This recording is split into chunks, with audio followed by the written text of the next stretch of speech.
All right, let's go ahead and get started. As always, this is being recorded, so anyone who can't join us live can always follow up later. Today's session is intended to be a little bit shorter, and it's a follow-on to our session from last week where we covered the differences between a large number of the Teo desk phones. Today, we're going to be talking about the Teo Softphone, its configuration on the UC side, as well as login and basic user configuration. And then I'll be showing you how we can use that combined with our admin access to make it easier for us to test users' call functionality without needing to get their own user password or have them make calls on our behalf. This is a technique that we use a lot. I and my team use it heavily in our development side of things, and then our NOC team is starting to use this more when they're addressing tickets. So I want to make sure we can share that with you because it does make life easier and does give you more tools available. As always, if you have questions, please feel free to let us know. You can use the raise your hand, throw it in the meeting chat, or we'll have some time at the end here because we're just following up on content from the previous session. So with that being said, we'll go ahead and dive in a little more into the Teo Softphone.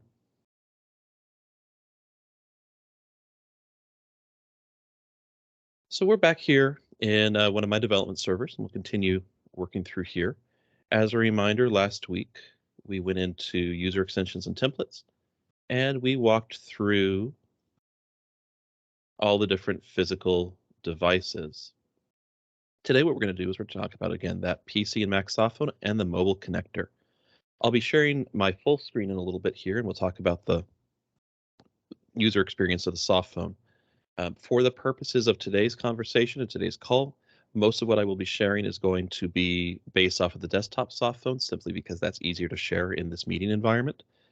But I'll be making sure to call out where there are similarities and where there are differences between the mobile connector and the PC and Mac softphone.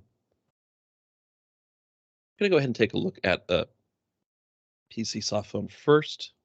Compared to what we saw with any of the desk phones, so for example, if I grab a Teo Fur here, there's a lot less to configure. On the Fur phone, for example, we have this general tab with identifiers and common modes and all of that, but we also have a whole set of features about how it sits on the network. We are configuring keys, we're configuring multicast. We only have that general selection in the softphone world, and that is because the pardon me, and that's because the soft phones are going to be running on a client, or they're going to be running on a host system, and that system's already going to have all its networking set, already going to have all its networking taken care of. And in the case of something like a mobile connector, that's going to be changing frequently. So we really don't want to be trying to hard set IP addresses for something that might be switching networks on a regular basis. So that allows us to remove the network tab, and it allows us to simplify what we're doing to some basic settings about how we talk to the system itself. We've got an identifier. As always, I'm a big fan of putting an identifier in here. One thing to note is that with the physical phones, you'll notice I have two furs here assigned to Mr. Nicolas Cage, but they're both different different phones. There's a different MAC address associated with them and all of that. With a soft phone, whether it's the desktop soft phone like we're looking at right now, whether it's this mobile connector, you only have a single one you work with. So we do allow you to support some legacy cases. We do allow you to have and assign more than a single soft phone to an individual user, but there's no case with a modern deployment where that's necessary today. That's a feature that was left in to support deployments that are 5 or more years old in a very specific format. So you'll already know if you need to be doing that. So for the purpose of today's conversation and the purpose of going forward, keep in mind that we're only talking about configuring one device per user, even if they're going to be logging in from different places. And that is a key point I want to make sure I'm raising here. We're talking about the PC and Mac softphone. We're talking about the mobile connector. This just enables that feature on this user's account. This allows them to log in. This allows them to register, make and receive calls, all that functionality. It does not tie it down to an individual device. So the mobile connector isn't locked down to just a single Android phone or iPhone, and the PC and Mac softphone isn't locked down to just a single Windows PC. We give you that flexibility because we recognize that in this world, people are going to be in different places. So on the mobile connector, you don't want to have to be resetting things if you change phones, as people do frequently. We don't want to have to make it so, oh, I was on a desktop and now I've grabbed a laptop. I've got to jump through a bunch of hoops or trigger additional admin activity. We'll talk a little bit more about login when we get to the user side of the experience as well here. But I do want to really stress this. This is a single setup, and you're not needing to do um, nearly as much configuration or management as we do when it comes to um, a physical device, because there's a lot less, or there's a lot more that gets inherited from where it's installed. That generally means when we do a deployment, we're building a single template or just modifying the default template for that tenant to support the necessary settings for the softphone and mobile connector, so that you don't have to build one for sales and don't have to build one for support or the warehouse or operations. A lot of that's going to be brought in other phases, and in terms of, that's the user experience feature where they can configure things like their keys and their buddy list and all of that, and takes a lot of that lift off of the admin side. So far and away, the mobile connector and the softphone are the fastest to deploy.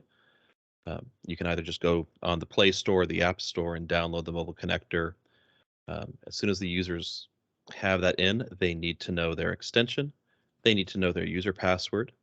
And you, as an admin, will just need to make sure that we have a SIP password set and that you have a device assigned to them that enables that feature, and they're ready to go. They can make and receive calls.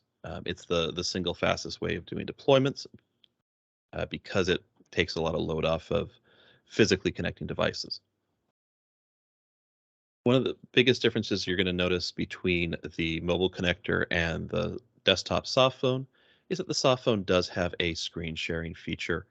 This is a additional subscription charge that's included in. It's tracked actually as a separate license to control whether that's enabled or not.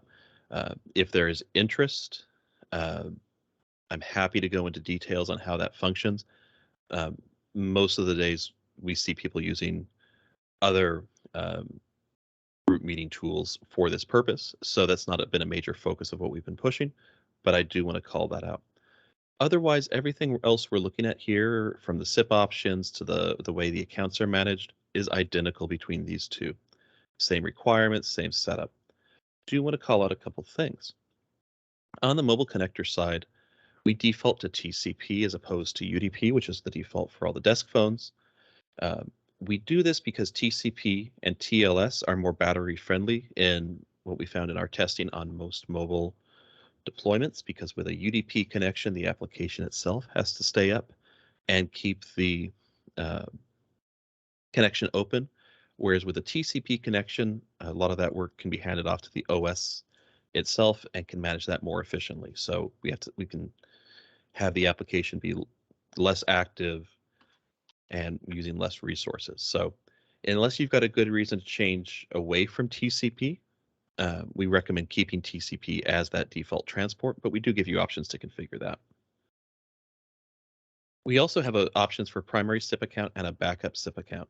This is going to function similarly to how we saw with, say, the Fur phones, where they have their SIP proxy servers and you can add one or two. The difference here is just a matter of user experience. If I add a second one here, this actually creates a secondary account on the softphone when the user logs in, and it's available there as a backup if needed. What we usually recommend, and what we're doing with most of our deployments, I don't have it active on this one because of its nature as a development system where we're changing things frequently, is instead of explicitly specifying an individual server and a port like I'm doing here, we would recommend taking advantage of one of the default modes of operation that these phones offer, which is to use DNS SRV. In order to use DNS SRV, we remove any reference to a port. It's going to be mad at me, but that's actually going to be okay. In just a moment here, so I'll show you. And then we just have an entry for our system. So, for example, on one of our clusters, we have a DNS SRV record set for teo.westtelecom.com, and we have those set in 3 flavors. We have them set for UDP traffic, for TCP traffic, and TLS traffic.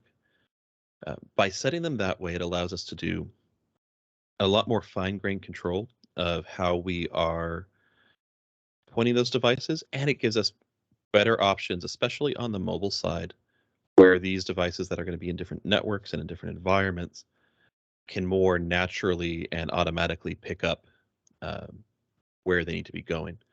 For those of you who are not familiar with DNS SRV, we can let us know, and I'm happy to add that on either at the end of the discussion today, or we can talk more about that as we talk about preparing your network or preparing the customer's network for a successful deployment. But I do want to call out that in most cases, using a DNS SRV for the soft phones and mobile connectors is a best practice. It lets you give a fully balanced or a configured prioritized list of servers just from your DNS responses so that it's easier to manage and it's centralized. And it means that you don't have to juggle multiple accounts as a user. It's all here and it's ready to go.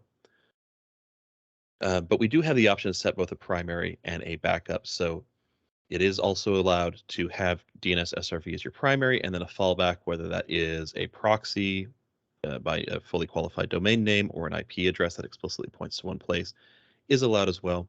Generally, we've found that with a properly set DNS SRV, that's unnecessary. I'm not aware of any time in production where we've needed to use a backup SIP account on either of these.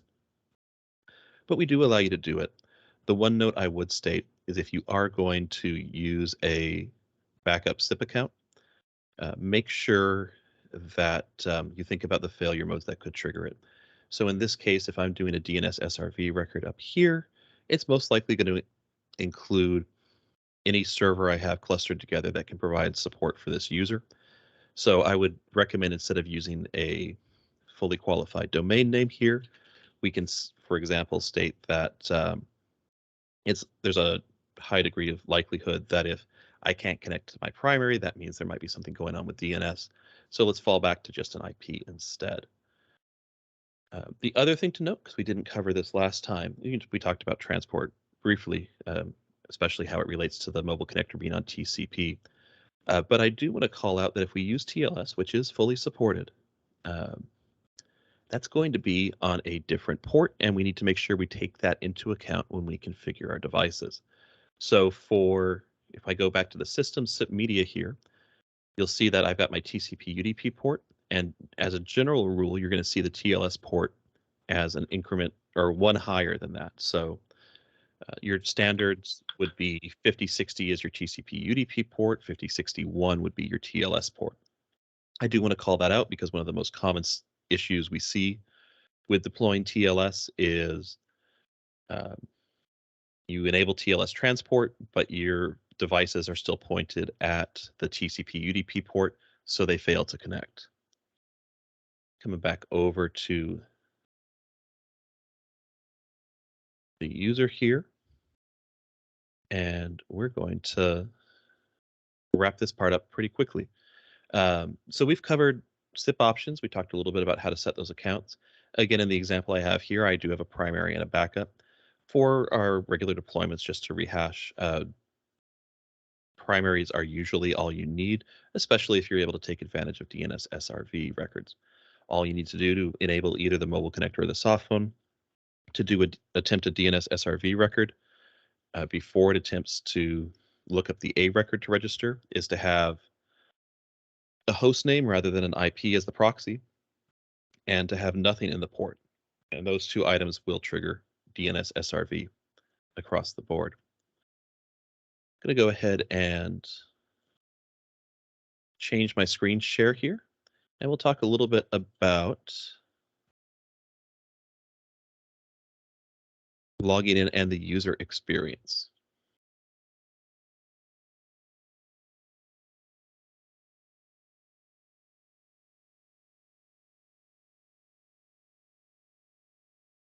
All right, so I'm sharing out.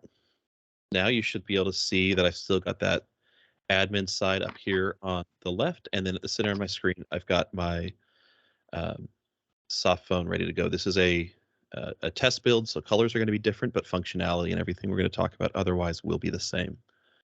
You're going to need three pieces, or your users are going to need three pieces of information to log in, and this information is the same on both the uh, desktop and the mobile connector. So we don't need to duplicate or provide different sets of information depending on what your users have. This same information is going to capture everything they need. First thing you're going to want is a provisioning server. This is going to be the same as what we would do, um, say, in option 66 to point the desk phones to where they're going to pull their config from. Conceptually, it's the same approach.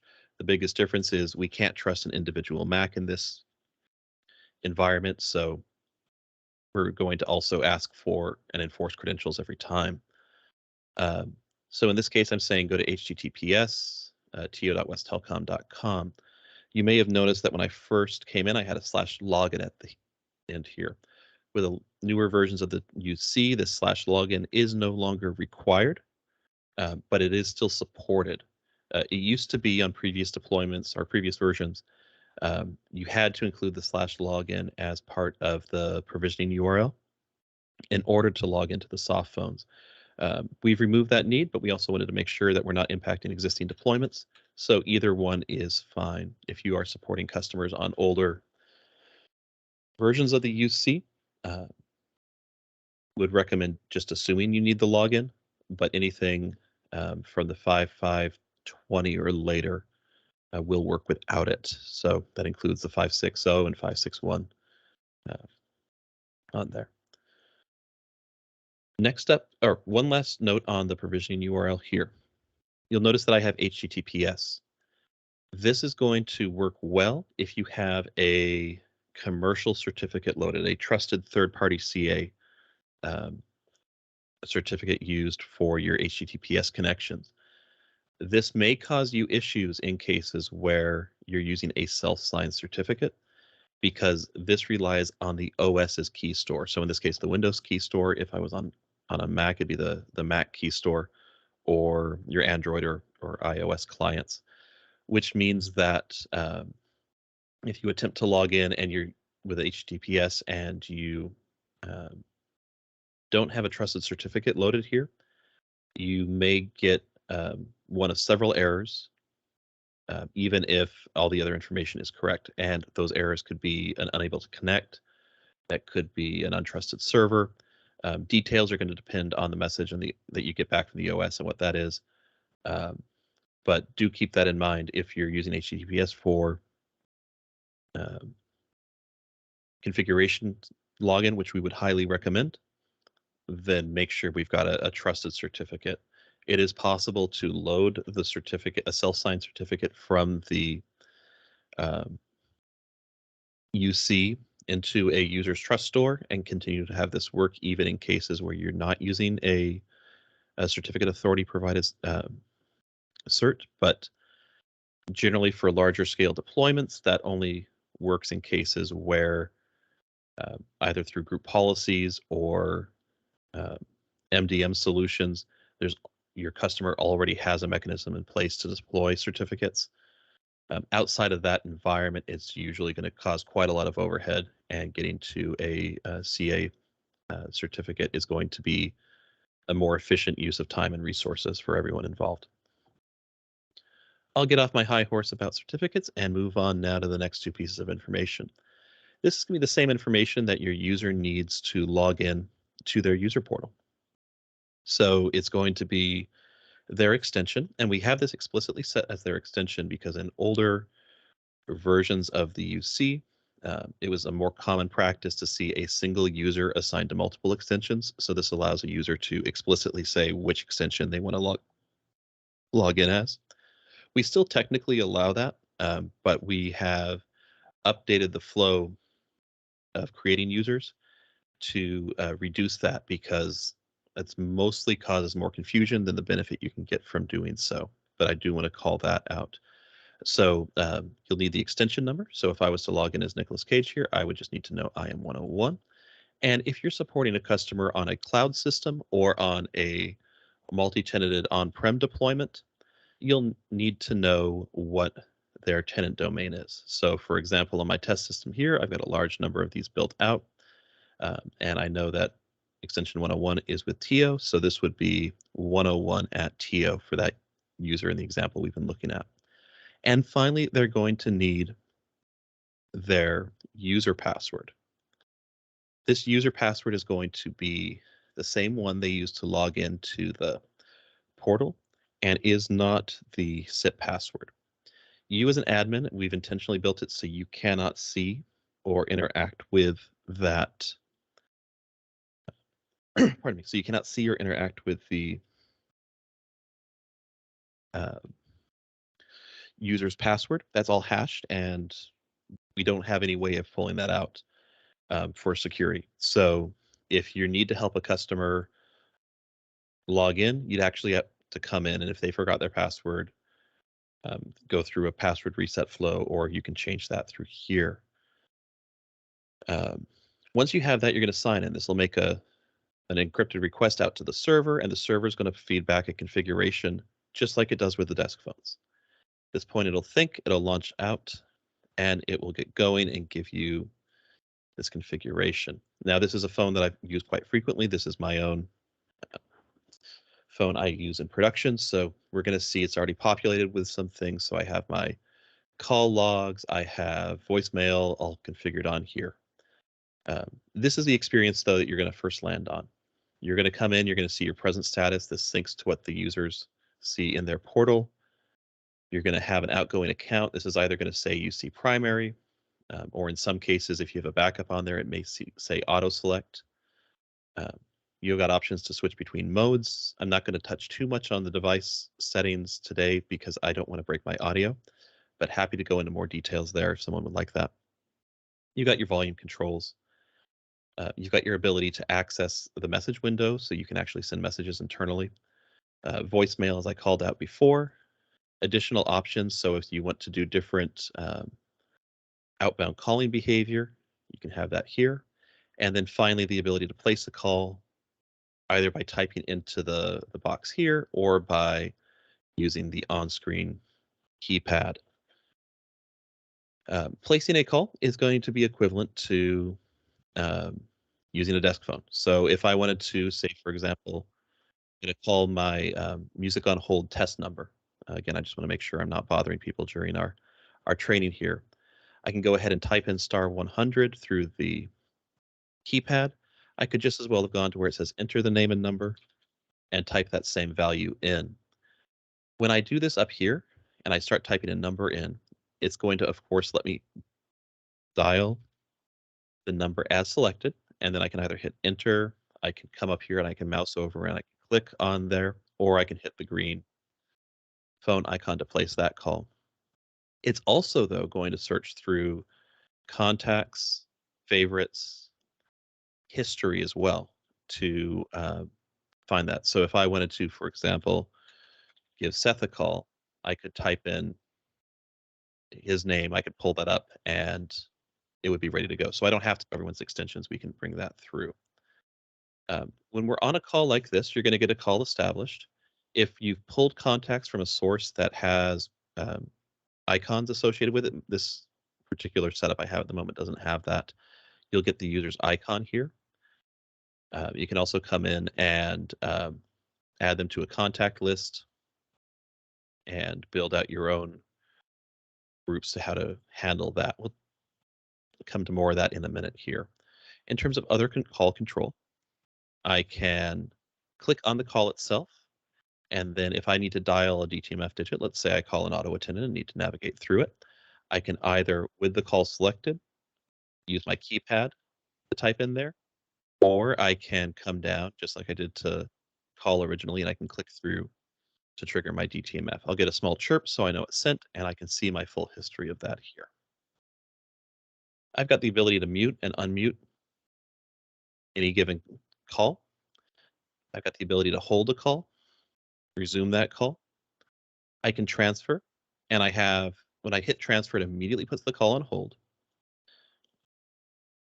Uh, I can do the same enter name or number. So if I wanted to really confuse Seth, and I don't know if he's on the call or not here, so maybe I shouldn't be picking on him, I could transfer this music on hold call to him.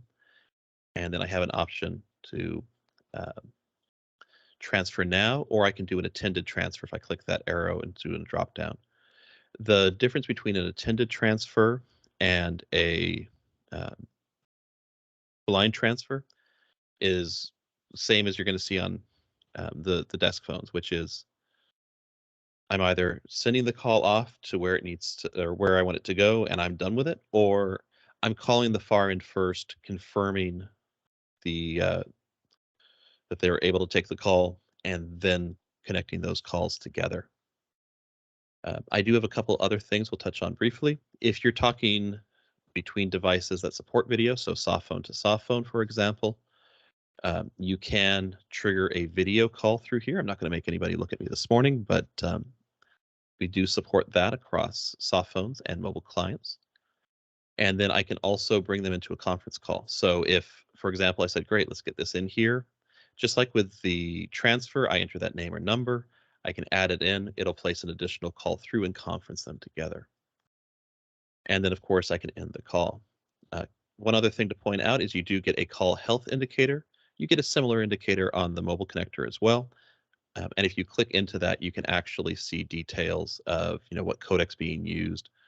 Am I losing audio? Anything like that. So it can be really useful for troubleshooting if you ever see that not be the green icon after the first 2 to 3 seconds.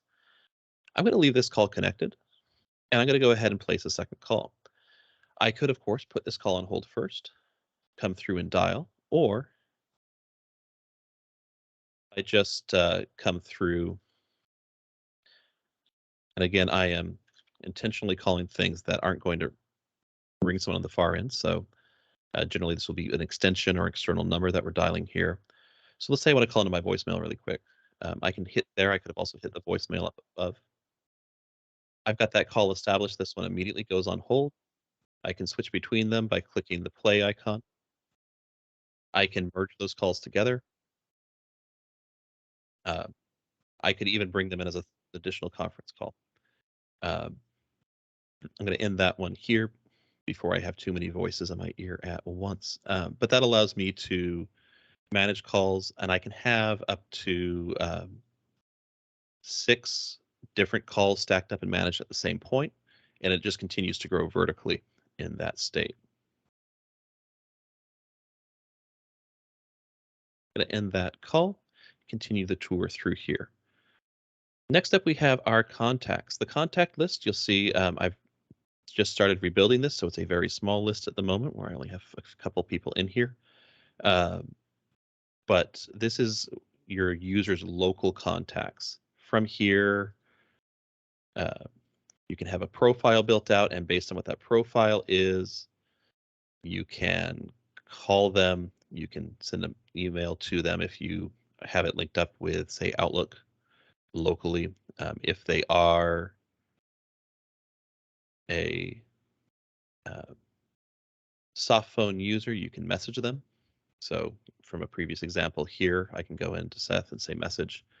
And the other thing I can do on someone who I am looking at presence like we do here with Seth is I can actually add them to an alert list.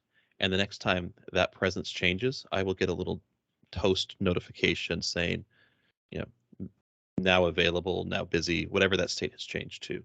I use that feature a lot if I'm waiting for someone to be available to make a call. And I say, oh, they're on a phone call right now. I don't want to call them while they're on a call, but once they're free, I want to give them a ring. So I can add them to the alert list, get on with anything else I need to be doing, and then it'll let me know when they're free and might be available for a call. To add a new contact, I can click in and add a new contact and build them out here. I can make multiple additional groups, and someone can be a member of multiple groups. So if you want to divide by a department, it's possible to do as well. We can bring in a soft phone. A soft phone, if we set it up so I bring that in here, the soft phone is going to automatically say, great, if it's a soft phone, I'm going to subscribe to presence. I'm going to handle all of that automatically. So you could turn that off, but it's as long as you select the soft phone and put the extension in there, it's going to automatically fill out the rest for you. I can place in names, numbers. I can put that picture in here, but that's a lot of work if you want to do and manage it to that level. And to make that easier, we have a couple different approaches.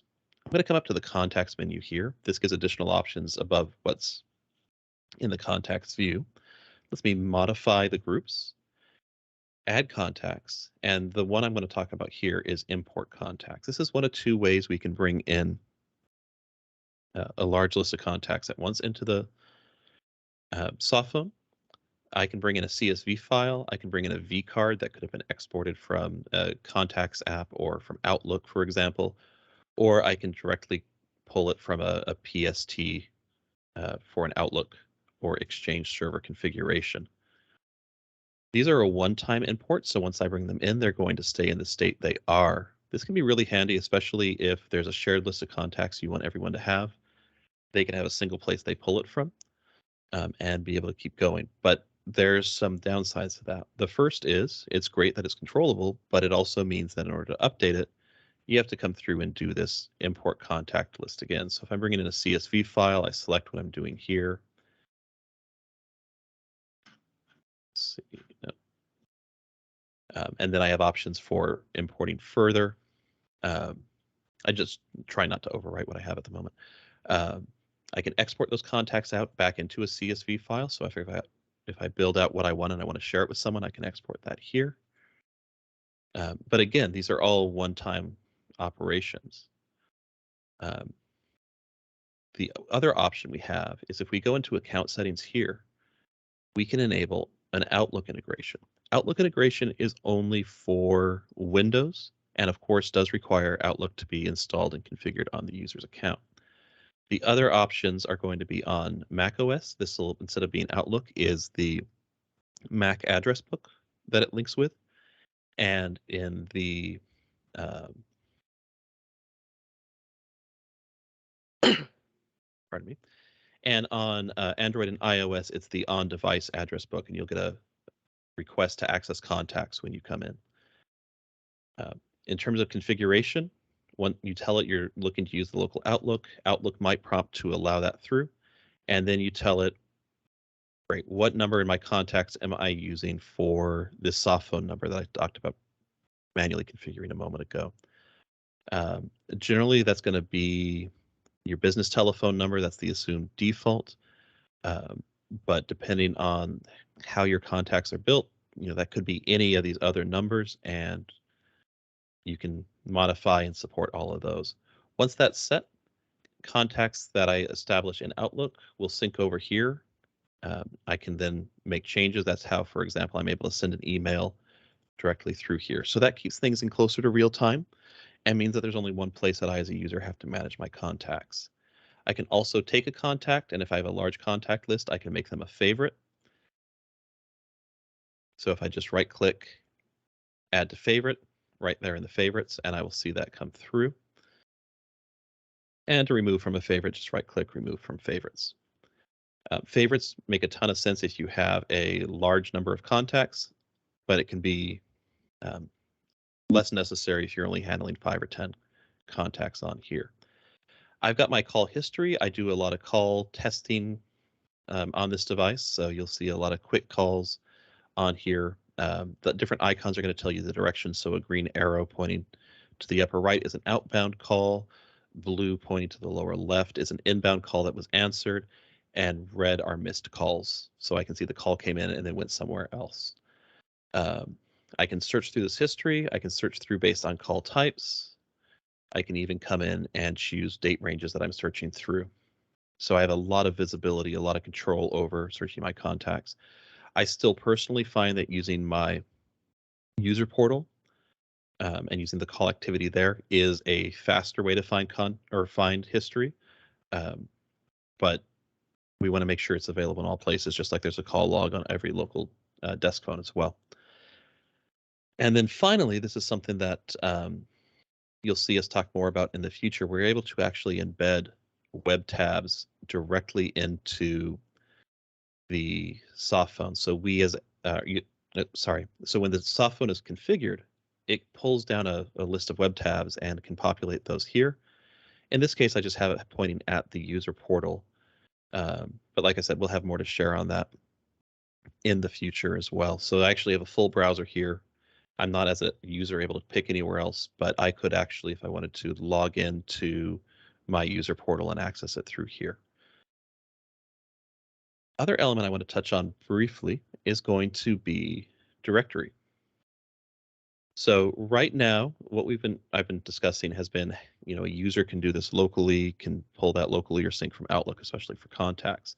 We can also tie into an Active Directory or an LDAP to bring in contacts more readily. Active Directory requires that you be on a Windows device that's joined to the domain, whereas LDAP can be pointed more flexibly. If you're supporting Macs, LDAP is generally what you're going to be using, but both are options on there, or if you're pointing at a server that's not the domain controller, you can use this on the Windows side as well. From there, we can either just accept that, and enabling that there immediately turns on a directory of phone numbers, and then I can search through that to find people. Or if we populate that through with more information, we can provide out that subtree DN, we can configure how searching works, we can configure all our attribute mapping. And so this is something that if you're working with someone who already has all that information in their Active Directory system, this can be a good option to provide out for the users because it syncs through, it's available, and it pulls live. So if I search this directory, it's actually going to pull live from there.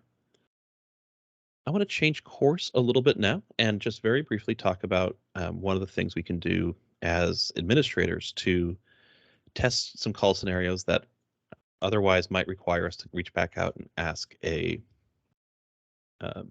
user to place test calls for us. And that's something that generally, as a rule, we try and avoid, except for confirmation of the feature change or the issue that was raised has been addressed.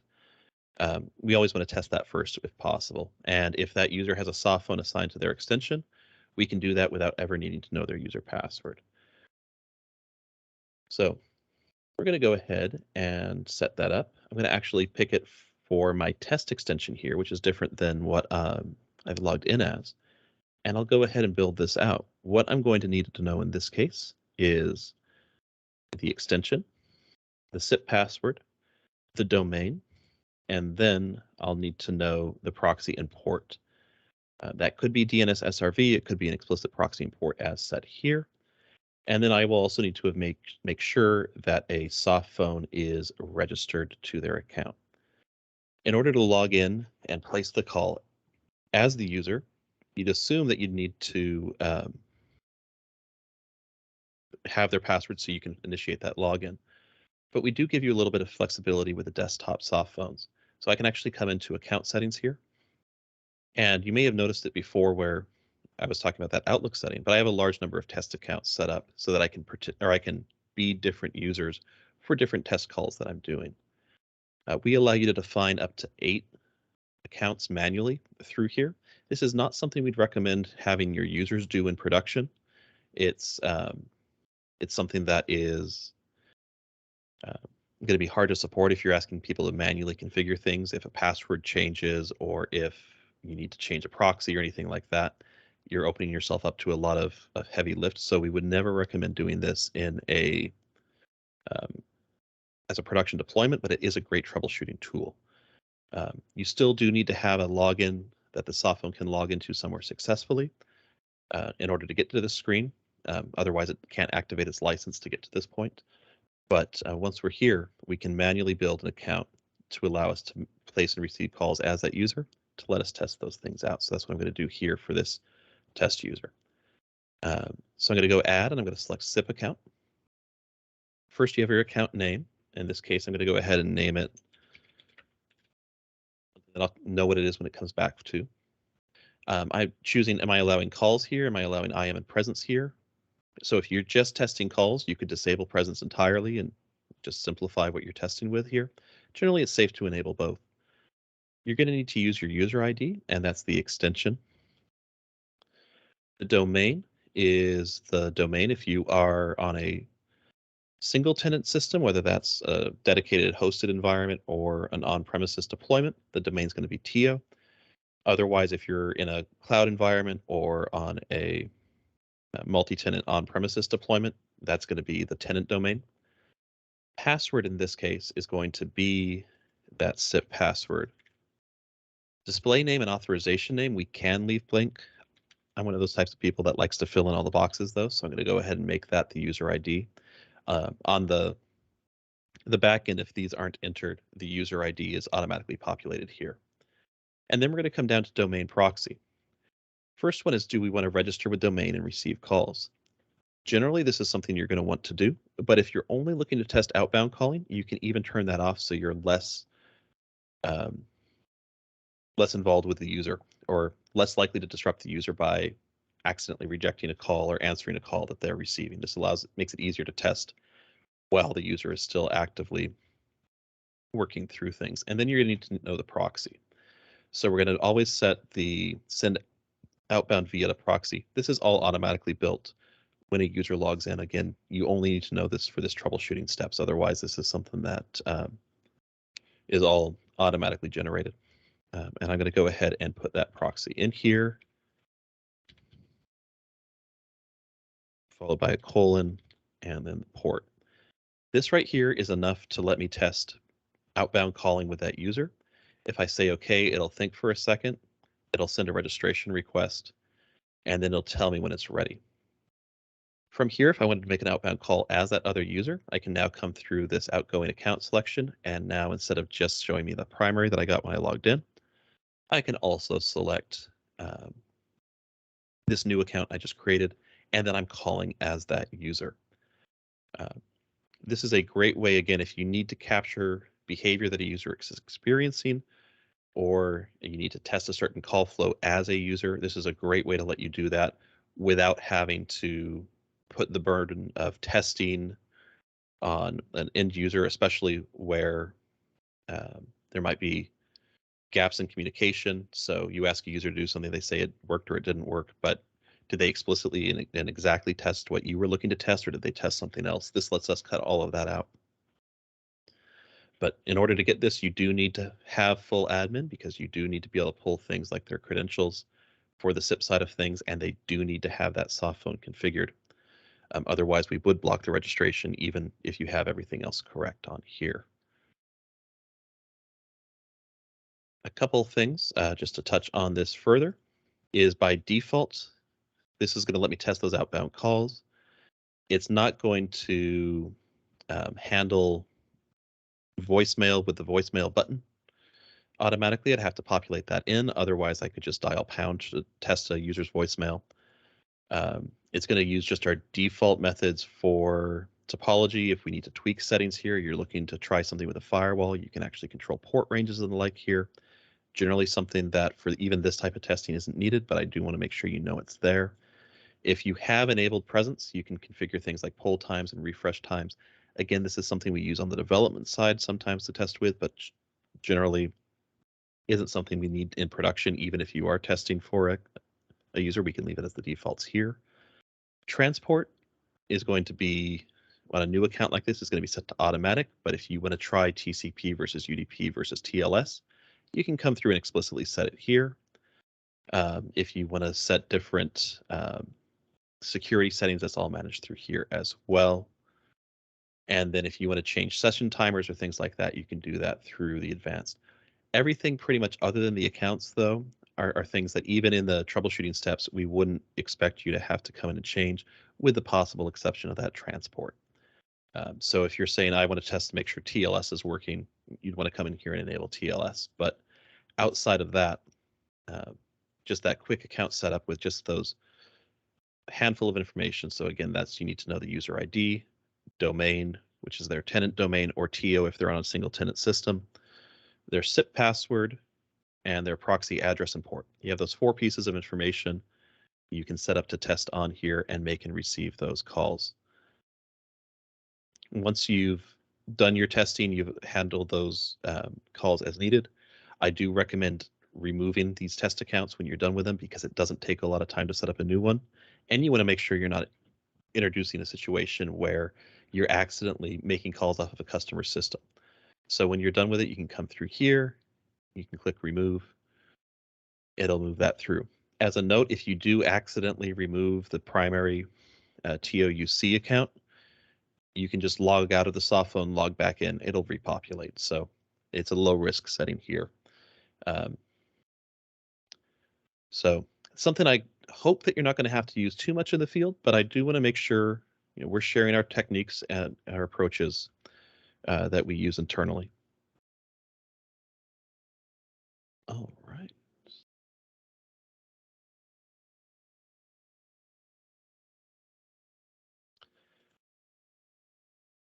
Just to wrap us up here, the last few things I wanted to talk about are just what we're going to be going over for the next few weeks. So upcoming topics to look forward to are going to be a dive into the voice operator panel.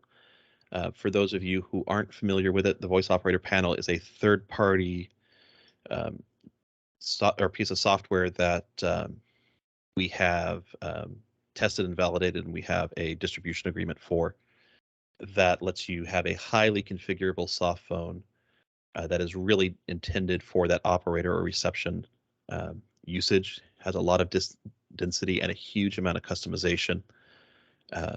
So we'll be covering that. We'll also be talking about other third-party devices as we move forward. So that'll be things like conference room phones, possibly decked wireless phones, door phones, overhead paging, and we'll be following up and going more in depth on reporting as well as we move out of the endpoints into other parts of the system. As always, if you've got questions, feedback, or additional information you'd like us to cover, additional topics you'd like us to cover, or points of clarification where we can go deeper on anything we've discussed before, please do reach out and let us know. If there's anything that you have questions about from today's session, I'm happy to answer those. Otherwise, I want to thank everybody for joining us today, and I'll talk to you next week.